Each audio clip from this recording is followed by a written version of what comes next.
સુરતની વિનર્મદ દક્ષિણ ગુજરાત યુનિવર્સિટીએ પરીક્ષામાં ગેરરીતિ કરનારા વિદ્યાર્થીઓ માટે સજા અને સુધારણાનો અનોખો માર્ગ અપનાવ્યો છે.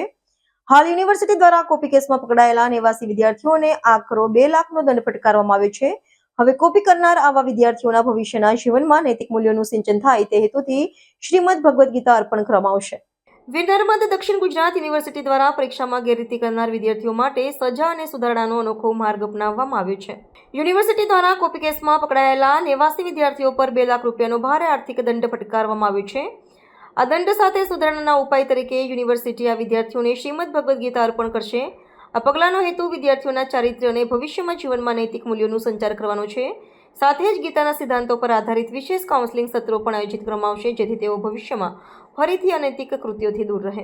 આપણી વીરનર્મદ દક્ષિણ ગુજરાત યુનિવર્સિટીમાં ઓક્ટોબર અને નવેમ્બર દરમિયાન 1,25,000 કરતાં વધારે વિદ્યાર્થીઓ જ્યારે પરીક્ષા આપી રહ્યા છે, ત્યારે તેઓના 250 કરતાં વધારે કેન્દ્રો પર મળીને પ્રથમ તબક્કામાં 89 જેટલા વિદ્યાર્થીઓ જે છે તે વિવિધ પ્રકારની ગેરરીતિ જે કે કાપડી લાવી ઇલેક્ટ્રોનિક ગેઝેટ તેમાં પકડાયા, તેનું કાલે સાંભળવામાં આવ્યા હતા.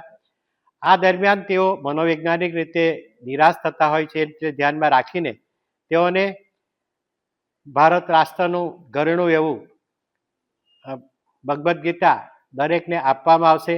તેનું કાઉન્સેલિંગ કરવામાં આવશે, જેથી તેઓ સ્વસ્થ મને પોતાની લાગણી એ સમિતિ સમક્ષ રજૂ કરી શકે અને ભવિષ્યમાં એમાંથી પોતાનું જ્ઞાન ઉપાર્જન કરીને એ ભવિષ્યને ગેરરીતિ ન કરે, એને માટેનો આ એક વિનમ્ર પ્રયાસ છે.